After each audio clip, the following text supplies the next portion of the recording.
Doom Eternal is a game that I will never forget playing for the first time. It is actually the first Doom game that I played right at launch, since I was in the womb when the first Doom came out, I had not yet gotten into horror games when Doom 3 came out, and I was a broke college student who only had an Xbox 360 and GameCube when Doom 2016 came out. But when Doom Eternal was released, I was locked, loaded, and ready to raise hell. I was blown away by Doom Eternal at launch. Within the echo chamber of me and the two people I knew personally who also played the game, Doom Eternal was a masterpiece. Then when I started making these videos, I was shocked to see there were so many people out there who viewed this game negatively.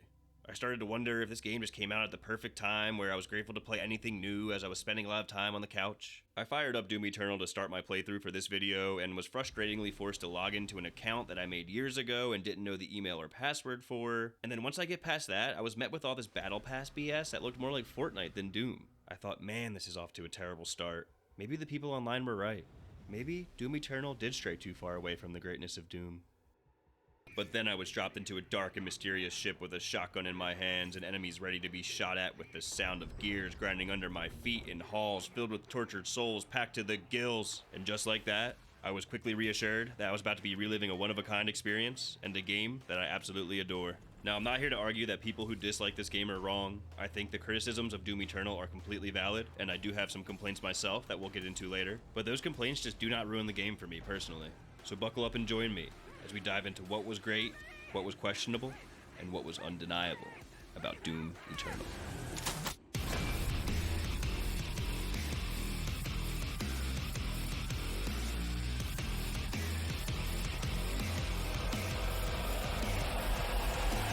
There is a lot to say about your arsenal of weapons in Doom Eternal. Every single weapon has been changed from Doom 2016, but to varying degrees. The shotgun looks pretty much the same, but the explosive shot mod has been juiced up to keep up with the amount of damage you'll need to put out in this game. The amount of damage you'll need to put out has also left the pistol from Doom 2016 as a distant memory. The rocket launcher functions pretty much the same, but the look is entirely different. I love this version of the rocket launcher. It looks like an apparatus from hell with metal skulls along the side, opposed to the Master Chief looking rocket launcher from Doom 2016. The chain gun is looking cleaner than ever and comes with a useful new mod that gives you a shield that you're able to project out to stun enemies. I absolutely love the look of the plasma rifle as we go back to the classic look from Doom 1 and 2. And then with the heat burst mod, the accents on the gun turn from blue to red as you charge it, and then the sound of its firing intensifies when you let out a fully charged burst. Another throwback weapon making a return is the Unmaker, which we only previously saw in Doom 64. I'll be honest, I barely used this gun in Doom 64, and I barely used it in Doom Eternal, since it took away ammo from the BFG, but I love the way it looks. The new power weapon we get that was teased at the end of the previous game is the Crucible. This weapon is a bit out of place, but being able to cut through any enemy like butter is a luxury that I don't mind having. Another new weapon in Doom Eternal is the Ballista, which is similar to the Gauss Cannon from Doom 2016, but with a new mod that can ghost ship a line of enemies and almost looks like an entirely new gun when you switch mods. The Super Shotgun is pretty much the same as it was in Doom 2016. Just kidding, it has a flaming meat hook that can scorpion you towards enemies. It is absolutely ridiculous, and I love it. It's just fun being able to do things like this. That's just the simplest way to put it. It's fun. It's also nice having another way to close the gap, and it's satisfying when you blast someone to smithereens while flying through the air, but above all, it's fun to mess around with. In my Doom 2016 video, I mentioned that the combination of the chainsaw and glory kill system created your own ecosystem, where you can replenish your resources at will. In Doom Eternal, that ecosystem has changed entirely. The addition of the Flame Belch gives us the ability to gain armor at any time. Mix in some ice with the fire for a powerful combo that will drop even more armor. Add in the new Blood Punch, which allows us to regain health, and we have the keys to survive in our new ecosystem. In this ecosystem of Doom Eternal, there are now bigger fish in the pond, but we also have a bigger boat. We run out of bait quicker, but the tackle shop is always open. By this I mean you run out of ammo much quicker, forcing you to use the chainsaw exponentially more frequently than in Doom 2016, but you also pretty much always have fuel for the chainsaw. Not only are there bigger fish in the pond, but there are also way more fish in the pond. It is funny to think that this right here is what I thought was crazy action in Doom 2016, and then fast forward to Doom Eternal.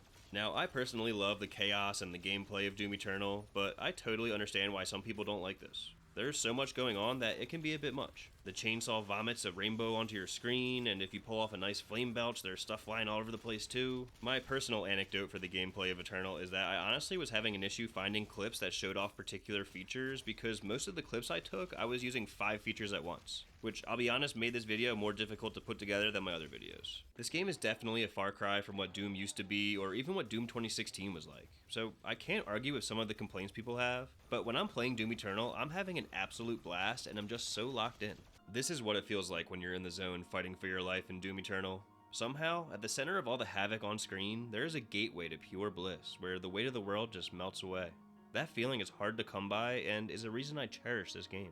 Getting back on track, a weapon I haven't mentioned yet is the heavy cannon, which was the heavy assault rifle in 2016. The heavy assault rifle was lost in 2016, left with one of its 2 mods being utterly useless. This clip right here was one of only 2 times that I used the scope mod on the assault rifle in 2016. In Doom Eternal, this weapon has now been given purpose, with the scope mod delivering a single powerful shot that is super useful in attacking certain weak points, which for anyone watching who hasn't played this game, weak points are basically them taking the concept of pinkies from Doom 2016 being vulnerable to damage on their rear end and carrying that over to other enemies, providing us with a way to either quickly kill these enemies or take away their firepower. Like this arachnotron that was shooting at me from afar and then didn't know what to do with itself after I sniped the gun off its back. This cracked me up watching it fidget like this. While I personally love the addition of weak points, as they were always satisfying to take out, and I had fun with the sense of urgency they would cause in my head to take care of them, I do think there is a valid criticism that they force you to play the game a certain way, removing a degree of creativity in the way that you approach encounters, since you would be a fool to not immediately switch to a particular weapon when seeing particular enemies based off how you could attack their weak points. So that I understand, but that was just simply not what was running through my head when playing this game. Let's talk about enemies. There is a crazy amount of enemies in this game. Arachnotrons make a return, as we already saw, and they come equipped with some memorable ways to die. Another villain that makes a return is the Archvile. I've mentioned in my other videos that I couldn't stand the Archvile in Doom 2, but loved him in Doom 3. Well, I love him even more in Doom Eternal, providing a new challenge of making you scramble to find him immediately, to stop him from spawning empowered enemies, and when you do find him, you see a wall of flames just ripping in front of him. His mannerisms are incredible, as he gives us this creepy turn here and then dramatically drops to his knees with his hands held high. He feels like a monster that could have its own horror movie with the performance he gives. He has many tricks in his bag, and carries over the elusiveness that the Summoner had in Doom 2016. He's just a great all-around enemy, if you ask me. The third enemy in our trio of enemies who were not in Doom 1 or Doom 2016, but were in Doom 2 and Doom Eternal, is the Pain Elemental. They look awesome in this game, and also have mannerisms that I love. The way he plucks a skull out of his mouth like he didn't know what he was about to pull out is hilarious, as is the little jog that he does. This definitely shows off a bit of that cartoonish flair and less serious tone this game has that some people don't like, but I get a kick out of it.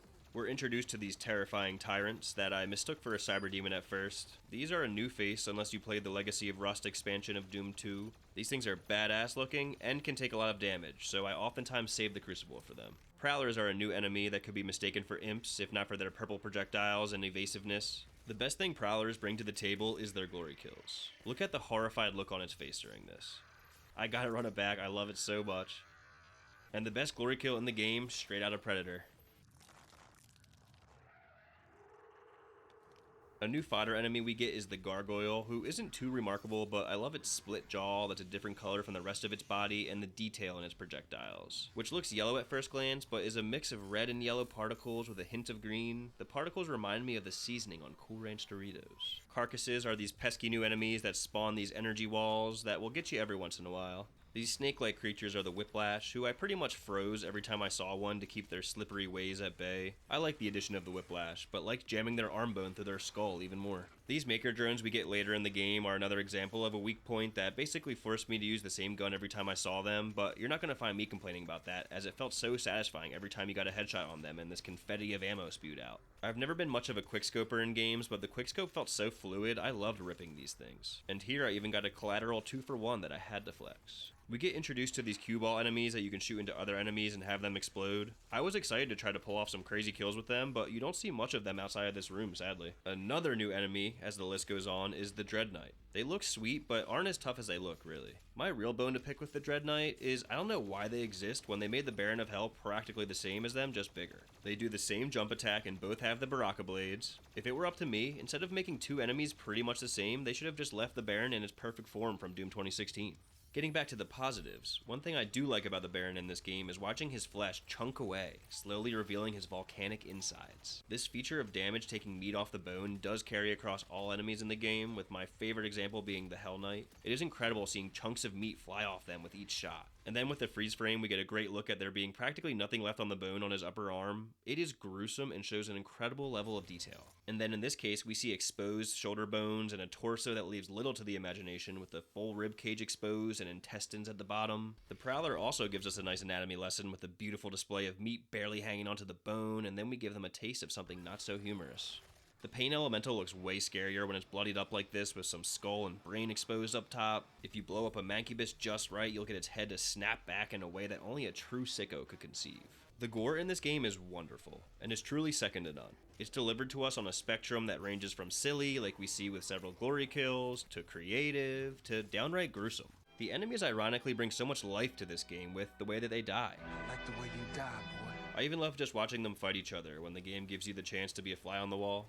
Alright, it's about time we talk about some bosses. The first boss we face is the Doom Hunter, who we watch get assembled like a badass Build-A-Bear. We fight one Doom Hunter in Phase 1 and then 2 Doom Hunters in Phase 2. I enjoyed fighting the Doom Hunters, which is fortunate for me since they become a recurring enemy throughout the rest of the game. They're a good challenge without being annoying, and they mix up the paradigm as they force you to rethink your approach, as you need to take out their shield first with plasma damage, and they also force you to use your dash to dodge their missiles. There is another boss in this game that becomes a recurring enemy as well. This of course is the Marauder.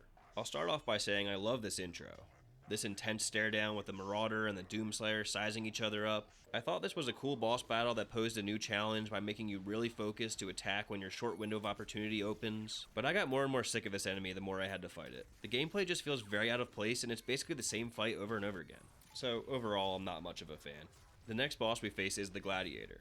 I always love a nice coliseum, and behind that wall of a shield is a badass combatant, but keeping with the theme of gladiators, the first phase was for me. Coming off the introduction of the Marauder, I really didn't want to fight another boss that holds an impenetrable shield up, giving you just short openings to attack. This phase was dragging on for me, and that may have been because I'm using a shotgun from 10 feet away like an idiot, but phase 2 I liked more as we play electric jump rope and pick up the pace. He does bring out a different shield in this phase, but only briefly before we get back to jumping rope. A defeated gladiator gives us another great look at some exposed bones and neck muscles, and then we finish him off with a dramatic blow to the head that leaves chunks of brain and an eyeball in the splash zone. Nice. Next up is Calibus, the sightless judge who decides the fate of the poor souls who end up in Necroville. First off, the sightless judge is a very badass name. Secondly, this really isn't much of a boss, as all you do is watch your step while you shoot the 4 eyeballs, deal with a few enemies in the room, and then... Alright, this one is a real boss battle, and an epic one, against the Khan Maker. The whole game has pretty much been leading up to this fight. The Khan Maker dominates the sky with its giant wings that are like an angel's, but also like a demon's. She rips blades of energy at us while her Maker drones pester us around the arena. Get a health bar down, and then you'll need to meat hook your way up to her to deliver a blood punch, and then repeat the process. The arena becomes more treacherous as the fight progresses, with the floor is lava aspect growing larger and larger, and then a hammer of dawn-like beam starts chasing you around as well. I thought this fight was great in that it forces you to use all the tricks that you've learned along the way. Attack weak points, use multiple weapons, use your mods, use your blood punch and flame belch, and most importantly, never stop moving. Credit to the arena design for providing plenty of freedom of movement and supplying a beautiful backdrop. Now, I remember when I first played this game, I felt like I would have been satisfied with the game ending here after a hard-fought battle that took me several tries to conquer, but we still have an even bigger and badder boss to take care of, the Icon of Sin. I was honestly smiling when you came face to face with the Icon of Sin, in a moment that to me culminated how far this series and gaming in general has come. As I was flashing back in my mind to what the original Icon of Sin fight was like, we went from fighting a piece of wallpaper to this. The Icon will throw hands at us, spew flames at us, and shoot pentagrams out of his forehead at us, all while an endless supply of demons chase us around at the same time. We chip away his armor slowly but surely, and then once his armor is all blasted off, the show really starts. The second phase works pretty much the same as the first phase, but the attacks and visuals are dialed up. I said that seeing the Icon towering over us at the start of this battle culminated how far this series has come. I take that back. This culminates how far we've come. We have some new attacks thrown at us, but forget the attacks. Just look at this. Look at how terrifying he looks with his creepy beady eye on one side and just an empty eye socket on the other side. We have streaks of lightning accenting the ominous sky as meteorites come crashing down in a symphony of destruction. This is truly a spectacle, and an incredible ending to an incredible game. The game may have ended here, but we've only scratched the surface, as we finally arrive at the section I was most excited to talk about in Doom 2016, and it's the section I'm most excited to talk about in Doom Eternal. The environments. The environments in Doom Eternal are next level. The vistas in this game are stunning, with layers of imagery from the foreground to the background. Set pieces feel massive in scale and also alive, with moving parts and props that can be off in the distance, like the Icon of Sin roaming here, or right in your face as we get all up in some guts. Seeing these titans frozen in time reminded me of Xenoblade Chronicles and made me feel intimately connected to the environment as we walk across this massive sword and interact with it to open our passage into the next area. The hell imagery in this game is more beautiful and epic than ever before. This giant chained up demon crying lava is so sick, and with a badass view in the background to make it even better. Progressing through Necrovol was one of my favorite sections of the game, not just for these infernal visuals, but for how we go through the steps of the soul extraction process. It's like we're on a museum tour through hell with Samuel Hayden as our tour guide. Determines who's fit to begin the soul extraction process. Only when the human has lost all hope will it be transferred to the soul extraction chamber. It's amazing. We see walls overflowing with future demons, and then we see the extracted souls beautifully swirling around until they are funneled away. Who would have thought it can be so beautiful seeing how the sausage is made? Of course, just like in Doom 2016, we get all sorts of different environments, both indoor and outdoor. Environments that expand the color palette in many directions. Environments that display amazing architecture like these dome-roofed buildings that reminded me of Dark Souls 3's Ringed City. I love this area, with its elegant stained glass juxtaposed with overgrown vegetation that tells a story of former grandeur that is now a distant memory. Heightened by the audio of rustling winds and somber music, this area vividly feels like an empire turned into a ghost town. But analysis aside, if I'm being honest, my dumb brain's favorite area was honestly this one. I mentioned how there's such great scale in the environments. Well, how about a Death Star-sized BFG? I just thought it was so cool having the environment light up green as you're fighting your way through the area, as the smaller cannons are firing off in the background too. The audio adds to it as well. BFG 10,000 is firing. This was just an experience that was so memorable for me, feeling like we're thrown in the midst of a galactic battle all of a sudden. It is so ridiculous and so Doom that your mission objective for this section is literally shoot a hole in Mars. And of course, that's exactly what we do. And to make it even better, they use this whole endeavor as a genius way to introduce the BFG into your arsenal. Incredible. Of all the crazy things we see in this game, from Mars blown open to massive beating hearts to Sarlacc pits, I don't think anything could prepare you for Urdak. What an absolutely stunning and one-of-a-kind world. Said to be a representation of heaven, which makes sense given the giant halo floating above and the massive cross structure and other crosses off in the distance. Its unique architecture and nebulous skies will make your jaw drop. The atmospheric, ethereal music had me lost when taking this capture. I swear I zoned out watching the clouds swirling here on the left like a lava lamp. And on the inside, we find areas with a look reminiscent of System Shock, and more of this white architecture we saw on the outside. This room looks so cool, and oddly reminded me of that one room in Prometheus, just with way more color of course. Maybe partially because the Prometheus engineer himself looks like he could be a statue in this area with his milk white skin. This area is just so unique as it's adorned with these Japanese maple looking trees that seem out of place but perfectly placed at the same time. It's truly one of a kind. Alright, I've gushed about the environments long enough. Let's talk about the story and cutscenes. In the story, we want to stop the demon invasion, so we start killing Hell Priests. We hunt down Samuel Hayden, aka the badass robot from the previous game, to help us find the third Hell Priest, who we of course find and then take their head off too. We hunt down the Con Maker and take out the Icon of Sin, effectively ending the demon invasion of Earth. And that's the end. But along the way, we also meet the Betrayer, who is the Icon of Sin's father, which is some cool lore. We also get these cutscenes that I'll admit I'm not a fan of. Guts. Huge guts. Kill them. Must kill them all. Yeah, they made the Doomslayer talk.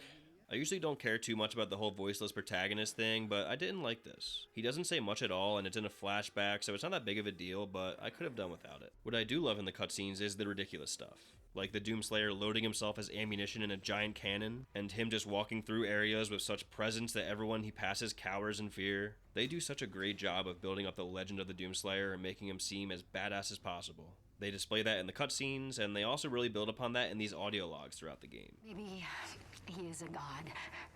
I believe him now. To be more than just a man.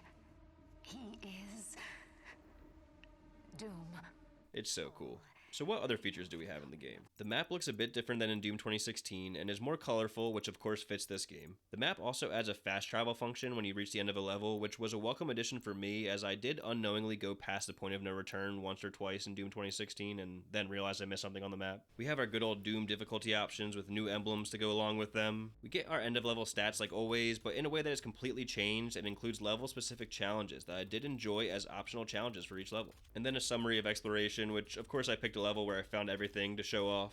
We get our health, armor, and ammo upgrades again like in Doom 2016, but with the twist that they can also build up to these other enhancements. We have suit upgrades again, but I like the options and UI a lot more compared to Doom 2016. We also had the return of runes, but this time around there were no rune trials, which were missed, but you can unlock them in whichever order you like, which was a freedom I was happy to have. You will also see they display a video showing how the ability works, which was helpful, but leads me to the point that they do tutorialize you to death a bit in this game. Usually when you learn a new mechanic, you get one of these tutorial videos, and then you'll also get these training simulators as well. Now, I usually don't like these moments that slow down my Doom experience, but when your average encounter looks like this, I don't think it's such a bad idea to take a moment to make sure the player is understanding the mechanics. Another thing about discovering weapons or mechanics in this game is how they look on screen when you find them. Now, I would think that the majority of people would prefer to find a chainsaw like how we did in Doom 2016, myself included, but the new way certainly does fit the arcadey vibe of Doom Eternal, a game where you can find extra lives and floppy disks that have cheat codes on them. Speaking of cheat codes, they are one of many different types of secrets you can find throughout the game. We have the return of action figures like in Doom 2016, with the first one giving me a smile as they show off their matching blades. We also get figures of the monsters with an awesome art style and lines on the figures, like at the Mancubus' stomach here, that show where the figure would be movable if it were a real toy.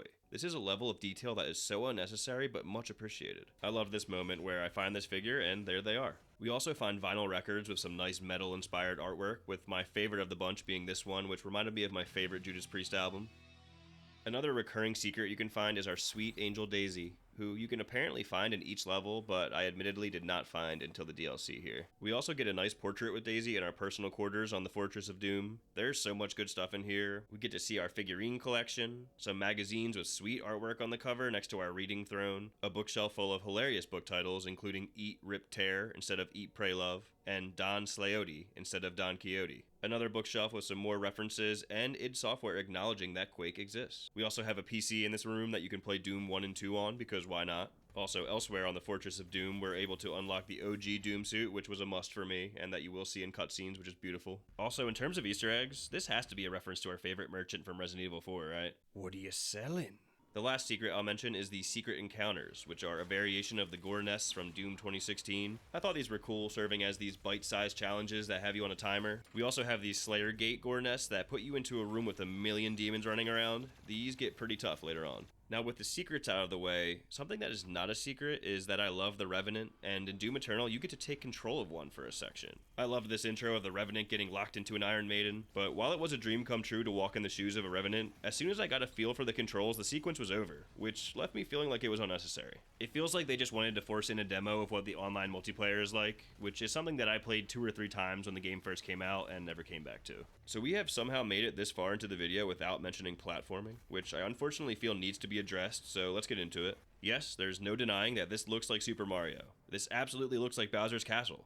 And it doesn't bother me. For Doom 2016, I said I don't mind platforming as long as it feels good, and the same applies here. The jumping and ledge grabbing feels plenty good to me. The dash gives you great amounts of aerial mobility, and it honestly felt great when you got past a challenging obstacle. I mean, jumping on floating coffins with pentagrams on them, that's the most badass platforming I can think of. Having to jump through lasers to get to a floating coffin? Even better. I will admit I did not love the ring boost sections, but that was probably 0.01% of the game, so it didn't ruin anything for me. The dash changes the platforming so much, as well as the game as a whole, really. You'll need to double jump and dash to reach main path areas as well as secret areas. It's crucial to use in combat. It's honestly a huge deal, and I don't fault anyone for not liking the platforming or the combat in this game, as it is so much different than what we had experienced in the past in this franchise. But for me personally, I enjoy it. I like the options it gives me, like being able to zip around quickly, being able to dash out over a ledge to glory kill a Kako demon and then dash back to safety. I have the control to recover from accidentally going off a ledge like we see here. It gives us freedom like never before, and it's just fun to me. Alright, last but not least, we have the music, which is an epic soundtrack once again.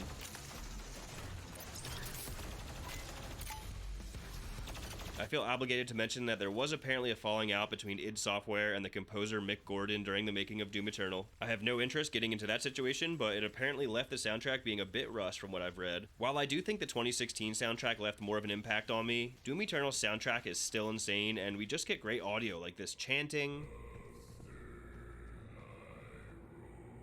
the lightsaber-like sounds of the Crucible, the audio logs we looked at earlier, and voiceovers like this that made me laugh. The mortally challenged have entered the compound. Mortally challenged? That's hilarious. So as I'm sure you can tell, Doom Eternal is a game that is very special to me and that I do think is an incredible game. It revolutionized a game that I already thought was a revolution. Its combat scratches an itch that I didn't even know I had. It has incredible environments and visuals that were more breathtaking than I could have ever expected. I totally understand the complaints people have about the game, some of which I've mentioned, but I'm sure there's some that I missed. This game was an evolution of the Doom formula.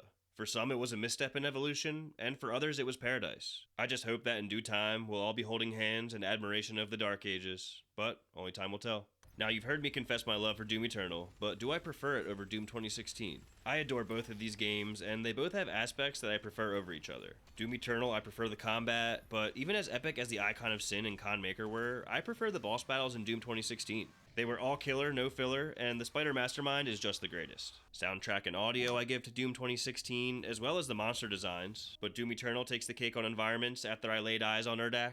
The crazy thing is, I think of Doom 2016 as a perfect game.